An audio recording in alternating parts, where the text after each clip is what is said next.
Hello, everybody, and welcome back to Oversharing, the alcoholic drag TBH of film, TV, and video games, or whatever I'm feeling this week. So this week we are covering bad yet entertaining movies. So definitely stuff like things you can't look away from. Another way to describe this is captivating dumpster fires, train wrecks. Like, literally, when you're driving down the street and you see a car accident off, like, to the side, and you're just like, girl, what the fuck happened? And you're like, literally, you could be driving, you're just like, oh, shit. Okay. You know? Movies like this. In our lineup is Killer Clowns from Outer Space. Literally, the premise of this movie is the title itself. A race of alien birthday clowns come to Earth, and they're trying to feast upon the human race. And the way that they do this, and this is what stood out to me the most, the way that they did this, or the way they would feast upon people, is they would have them in cotton candy cocoons and literally suck their life force dry with a silly straw. Literally, and it's like 8 feet long. It's like the antenna of the cell phones of the 1980s and 90s, like the late 80s to the early, like those cell phones that are like this big, it's a brick, and the antenna is like this tall, and you have to put it up every time you make a phone call. Literally, that's how big this drinking straw was. Other thing, they would neutralize people, and they would just be in like, they would turn into cupcakes and ice cream sundaes, things like this. A banana split, I think, as well. This movie is streamable on Tubi TV. If you prefer a free service, there are ads. It is also streamable on Netflix. Next in our lineup is Trolls World Tour. The first newer movie I've done in this series, but not just that. I loved excuse me. The wine decided to come up for a second. All right. Anyways, I loved the first Trolls movie, and this one was a disaster.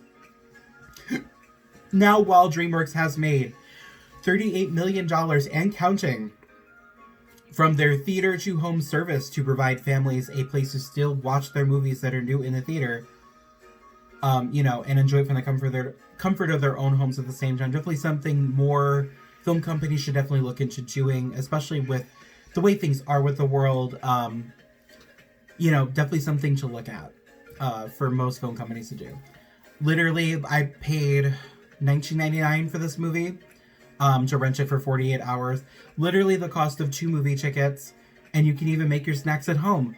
The Trolls World Tour is about Queen Barb, who is the queen of the rock and roll trolls. So basically, Queen Poppy learns that there are more kingdoms of trolls than just hers. She's part of the pop trolls. And Queen Barb is the queen of the rock and roll trolls.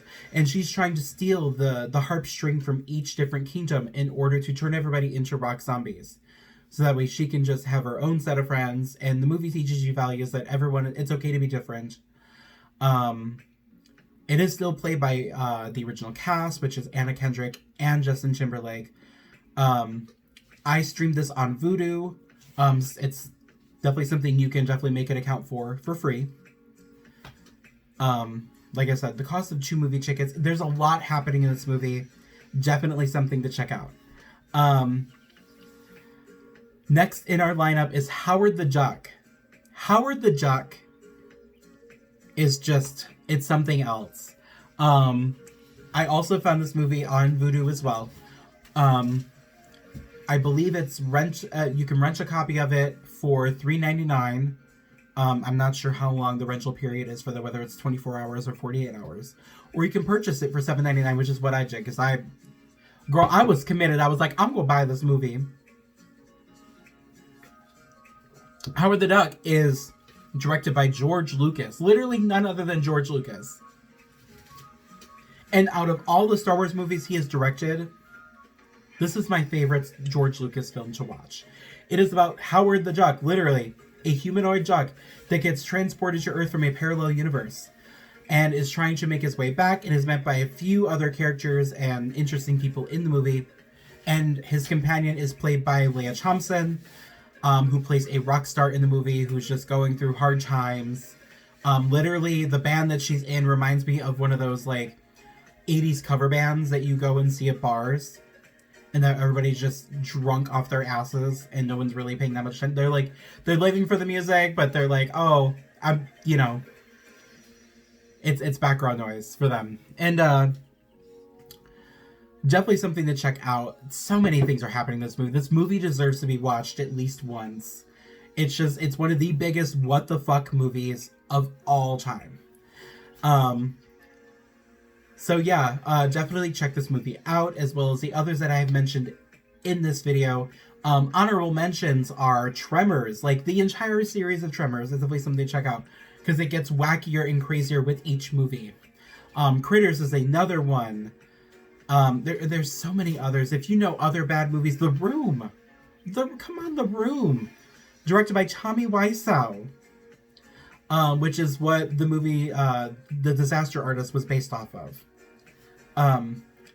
But if you guys enjoyed this content, please like, comment, and subscribe to this channel. Thank you so much for tuning in. I'll see y'all next week, Thursday/Friday. Bye-bye!